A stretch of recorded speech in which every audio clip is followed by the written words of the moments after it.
Представьте себе поединок, в котором побеждает не тот, у кого сильнее кулак, а тот, в чьих словах больше правды и чей ум острее. Такие поединки издревле существовали рядом с нами. Это рэп-баттлы, как часть протестной культуры, зародившейся на нью-йоркских улицах, и айтыш – искусство свободолюбивых акынов из степей и гор Центральной Азии. Рэп, как форма искусства, начав свой путь полвека назад, пройдя долгий путь, меняясь и преображаясь, на сегодняшний день является одним из наиболее популярных жанров музыки, по оценкам занимая около четверти всего мирового музыкального рынка. Рэп-баттл – музыкальный поединок двух рэперов, до сих пор является неким олицетворением данного жанра и приковывает внимание слушателей хип-хопа, вознося победителей на вершины музыкальных чартов или иногда напротив, заканчивая карьеры проигравших. Например, за дисс на своего оппонента буквально несколько дней назад Кендрик Ламар выиграл несколько статуэток Грэмми, а проигравшие Эминему и Оксимирону исполнители теряли уважение и популярность среди слушателей. Подробнее о зарождении рэпа мы рассказывали в видеоэссе о Бегише, ссылка в описании к ролику.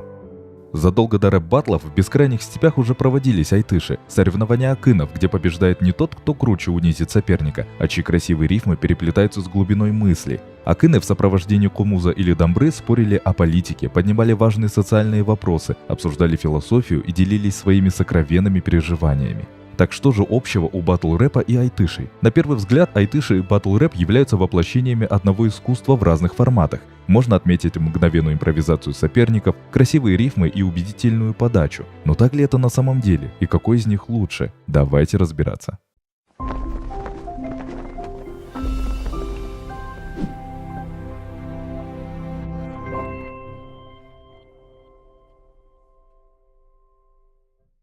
Формат рэп-баттлов. Рэп-баттлы за свою полувековую историю породили множество различных форматов. Если поначалу они представляли из себя только столкновение рэп-исполнителей вживую, читающих свой текст фристайлом или, иначе говоря, импровизируя прямо во время батла, развлекая толпу на вечеринках или на улице,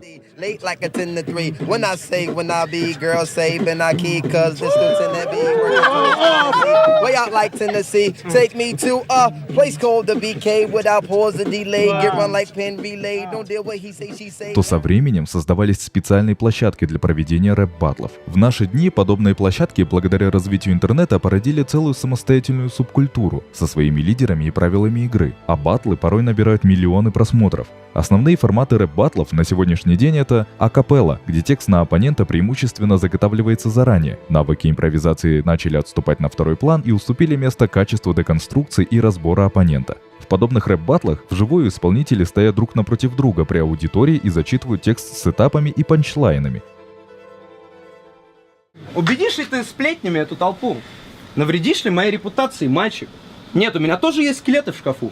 Но это скелеты тех, с кем я батлился раньше. Количество и длительность раундов обязательно оговаривается заранее. Во время батла не поощряется физический контакт, запрещены проявления насилия. Но известно много случаев, когда и во время, и после рэп-батлов завязывались драки между исполнителями. Да, мы соврали, иногда рэперы выясняют, и чей кулак сильнее. Это происходит, потому что в рэп-баттлах позволяется зачитывать абсолютно любой текст, с наличием матов, оскорблений и практически без каких-либо морально-этических рамок.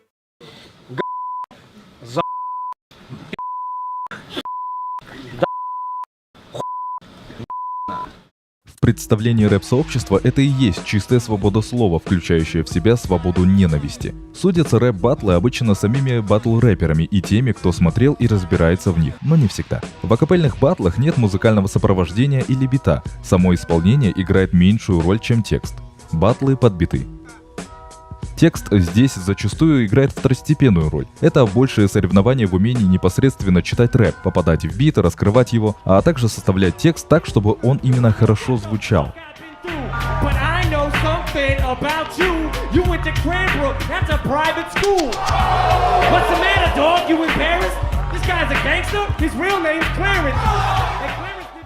Онлайн-баттлы, которые стали особенно популярны во время пандемии COVID-19, где заранее дается тема и побеждает тот, кто лучше раскрыл тему. Например, рэпер Ветер раскрыл тему пропорции уязвимости, проведя аналогию между планетой Землей и Матерью, а человечество ведет себя как избалованный ребенок, губящий уязвимую экологию. Твоих полушария был тяжелым ребенком, как ты меня носила. И вот кислотные дожди твою сменяют зиму. Зеницы полные капель. Я уже взрослый, а ты все крутишься под ногами. Не докричаться до глухих небес, но только мать земля меня примет таким, как есть. И будет дальше таять седина на полюса, пока ты не сотрешь меня со своего лица. Взаимные дисы. Запись обычно известными исполнителями музыкальных треков с оскорблениями и разбором друг на друга. Победивший рэпер обычно зарабатывает авторитет в рэп-сообществе и среди слушателей, а проигравший теряет в популярности.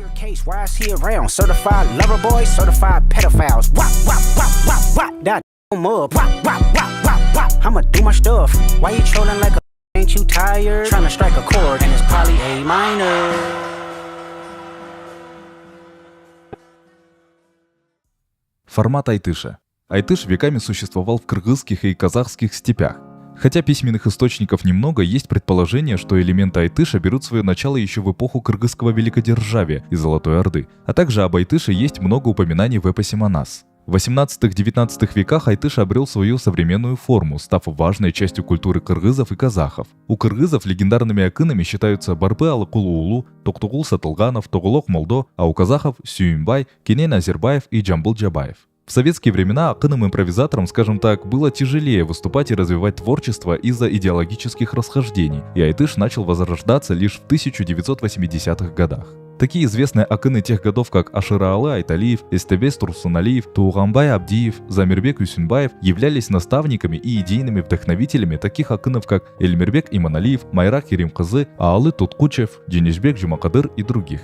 Если же подробнее останавливаться на формате айтыша, есть ряд отличительных особенностей. Первое, что сразу бросается в глаза, в отличие от рэп-баттлов, в айтыше очень ценится импровизация. Судьи не поощряют заранее заготовленный текст, так что он практически полностью придумывается акынами прямо во время музыкального поединка. Это вызывает восхищение еще и потому, что акыны сами аккомпанируют себе на кумузе или дамбре. Представьте, насколько сложно играть на музыкальном инструменте, одновременно с этим придумывая срифмованный осмысленный текст, отвечая на выпады оппонента. Emnege mağan gaysız bolup jatat Kör salının tacribası boş durmaydı Balgın bektim bağrına batıp ketken A görse bağrımdın öpkesi joktur baymen Судьями фиксируются все панчлайны или аргументы противника, и если не ответите на них, то это все влияет на итоговый результат. Для демонстрации своих навыков акын-импровизатор иногда выдает и такие перформансы. I am asking from you guys, are you coming here first time or twice? You are coming the first time, so then I can give you one advice. Our Kyrgyzstan is very beautiful, it looks like a paradise. Oy İngilizcen ırda deyt tırday verem dağı ver, bürok düşünböysün bari ver.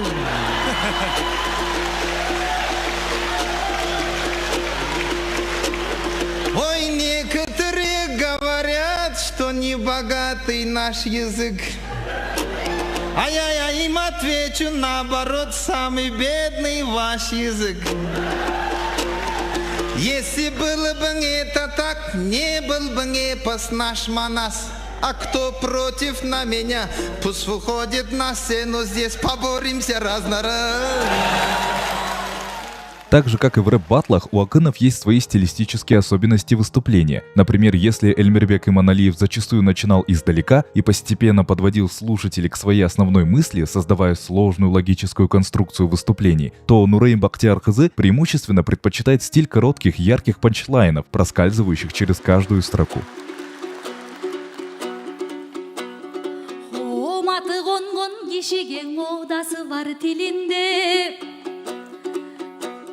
Бийлик алмашкан сайын баш оомалык бар инимде Бул башчыларга жолукса дароо баканын сала дегенге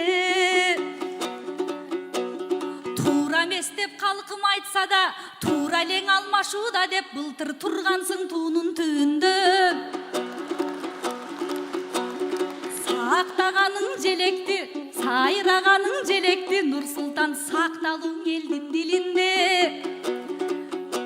Анан өзгөртөбүз деп кийиминди, өкмөттө талкуу башталдың өткөн айдын биринде.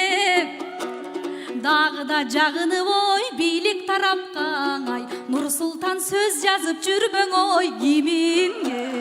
Так что помимо рифмования текста под свой же аккомпанемент, основное, чем занято внимание акына-импровизатора, анализ слов оппонента и как качественно ответить на них прямо во время пения. Во-вторых, айтыши обычно проводятся при большой аудитории. Акыны сидят друг напротив друга с музыкальным инструментом в руках, нередко одеты в национальные костюмы. Часто айтыши приурочены к знаковым событиям, например, к 150-летию Токтугула Сатылганова или ко Дню независимости страны. И акыны используют это в своем выступлении, отмечая значимость данного события, отдавая дань уважения культурным традициям или национальным героям. Ассалаумағалейкум қалың қырғыз, аманба балашаға малың қырғыз. 8 қазақ кек балдық Сарыарқадан деген соң сахнаның сәнін кіргіз. Тоқтағұлдың мұрасы телегейдей, біз соның тұнығына қанып жүрміз. А также периодически проводятся турниры не только внутри страны, но и международные между кыргызскими и казахскими исполнителями. В отличие от рэп-баттлов, породивших большое разнообразие форматов, айтыши сохранили свой первозданный вид, и посмотрев или побывав на айтыши, можно в каком-то смысле окунуться в историю и словно побывать на древних баталиях акынов прошлого. Да, проводятся и айтыши в форматах, ориентированных больше на развлекательную составляющую, такие как кыз-джигит айтыши, где девушка и парень могут флиртовать и придумывать изысканные способы увеселения присутствующих. Бабник мин деп Нурсултан башкача чыкты сүйлөмүң. Сен эл акын болом деп жүрүп, анан эл бабниги болуп жүрбөгүн. Но в основном айтыши поднимают социальные проблемы и говорят о вызовах современности. Подробнее о содержании айтыши и поднимаемых акынами темах мы остановимся в следующей части видеоэссе. В-третьих, айтыши обычно длятся 3 раунда, во время которых участники поют, соревнуясь в раскрытии актуальных тем. Но в отличие от рэп-баттлов, регламент айтыши более свободный, и акыны могут перехватить инициативу и выступить в дополнительных раундах, еще больше развивая поднятые вопросы. Так как здесь ценится качество раскрытия темы, а не разбор и унижение оппонента, в айтышах недопустимы маты и оскорбления. Максимум осторожно высмеиваются какие-то качества оппонента в шутливой, необидной и ироничной форме, без переходов на личности, не превращая выступление в ожесточенный конфликт. Seni kamanga kantip tengeyin, çotka dozum özüngsün, çoçkoga kantip tengeyin, Жириновский сиякту, боткога кантип теңейин, кагылайын казак. Как видите, здесь акын выводит в шутку чрезмерную реакцию оппонента, который как будто обиделся на предыдущее сравнение его с политиком Жириновским и разряжает обстановку. Судятся айтыши в основном поэтами, кумузистами, драматургами и другими представителями из мира искусства, хорошо знакомых с форматом и особенностями айтышей, в отличие от баттлов, которые бывало судились и с чужими для рэп-культуры людьми. Как вы видите, несмотря на некоторые схожести, в основном правила, ограничения и в целом формат рэп-баттлов и айтышей довольно сильно отличаются друг от друга, но, наверное, еще больше различается их содержание. Содержание. Текстовое содержание рэп-баттлов, если убрать бессмысленные оскорбления, можно мысленно разделить на разбор творчества, рэперских навыков и образов друг друга, и второе — на разбор личности человека. Рэперы могут приводить друг другу аргументы, почему творчество оппонента, их умение писать и читать рэп не выдерживает критики, а также их вклад в рэп-сообщество недостаточно велик. Твой рэп — дешевая литература в мягкой обложке. Это набор самых скучных клише, которые существовали в истории. Оригинальный сюжет, трагическая любовь посреди антиутопии. Такого уж ни у кого не было, да? Ни у Оруэлла, ни у Замятина. Это как бы попсовый... Или почему образ оппонента является глупым и не очень продуманным. Именно ты должен играть Джокера. Ты вызываешь смежные чувства. Джокер может убить карандашом. Либо почему оппонент недостойный человек, плохой сын, друг или слаб как личность. I will always still be the best MC. I'm just mad at you because I took all this time to prepare for you and you disrespected me. You disrespected me. И только изредка в рэп-баттлах можно увидеть действительно хороший социально ориентированный подтекст, разбор политических или идеологических взглядов противников. Wait, if you think I'm anti-Muslim or anti-Arabic, bin that. Because I know more about your culture than Ali Baba and Sinbad. Глубокий разбор нехороших черт личности оппонента, за которым следует мотивирование на совершение правильных поступков. Я боюсь тоже стать таким, безвольную биомассой. Я могу не сказать всем, что я победил, но я точно скажу, что пытался.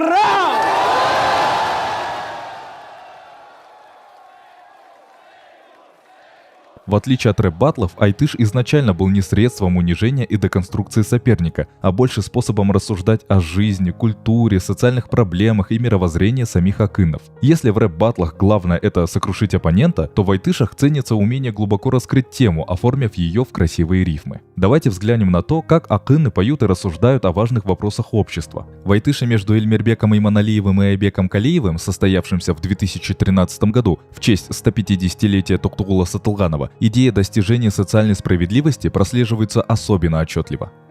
О бедности народа. Айтыш начался с шутливой ноты, когда Айбек Калиев вспомнил, как Эльмирбек Иманалиев когда-то в одном из своих выступлений флиртовал с казахской исполнительницей акыном Айнур Турсумбаевой. Однако Иманалиев не стал идти на поводу у соперника и перевел дискуссию в обсуждение социальных проблем народа. Он говорил о бедности, тяжелой жизни простых людей, чести и совести, о которых нельзя забывать. Kara çaçtı gövelde bürok kalktırdaylın Aybegim Menikinde aç karın sende dele tok emes Menikindeki göp köy sende dele çok emes Tübölü geçkin baş şemes anı düşünböy koyu jak şemes Бирок акыйкат айтсаң чоңдургуң ардайым эле жакчы эмес. В его словах прозвучало, что ни кыргызский, ни казахский народ не могут похвастаться особой сытостью. Их объединяют не только культура и традиции, но и общие проблемы. О свободе слова и ответственности акына. В том же выступлении Иманалиев напоминает, что если акын перестанет говорить правду, он потеряет свое предназначение. Иманалиев заявляет, что если он перестанет говорить о проблемах народа, то народ должен вычеркнуть его из рядов истинных акынов.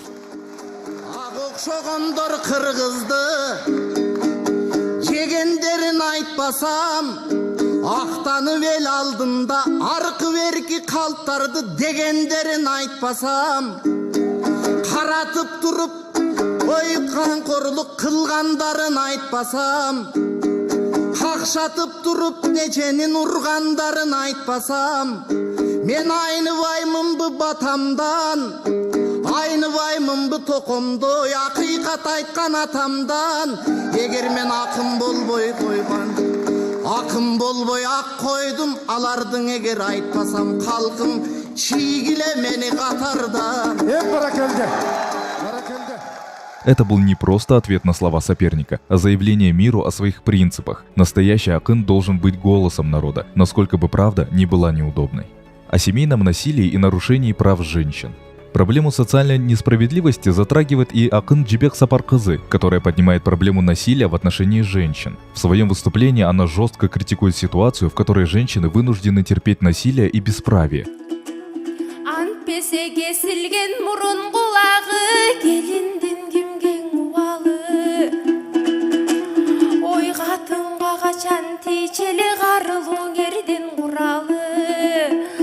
Азыр өздөрү бузган эрлер көп өздөрү салган уяны ак куунун баркын билебиң айры куйрук кулагы бул күндөң алымбектер азайган азыр кулсейиттердин убагы. Она сравнивает нынешних мужчин с историческими личностями. Если раньше мужчины были сильные и благородные, как Алымбек, то теперь пришло время кулсиитов, жестоких и трусливых. Эти слова не просто упрек, а призыв обществу задуматься о положении женщин и состоянии их прав. О национальной идентичности и памяти. Также в айтышах поднимается немало вопросов о национальной идентичности и памяти народа. Так, например, казахский акын Аспанбек Шугатаев в своих выступлениях в 2021 году в Бишкеке затронул вопрос того, что не проделана должная работа по переименованию районов столицы Кыргызстана и многих других названий. Первый май, Октябрьский, Сверлов, Ленин, Каймоңыңды көрбең жоқтағаның сол төртеуін бір жола алып тастап, аттарын бермейсің бе төрт бабаның? Ей, Бале, баракелда, баракелда. Что важно, в последнее время подобные инициативы поднимаются высокопоставленными чиновниками, что свидетельствует о том, что айтыши являются не просто развлекательными и информирующими мероприятиями, а еще и формируют общественное мнение.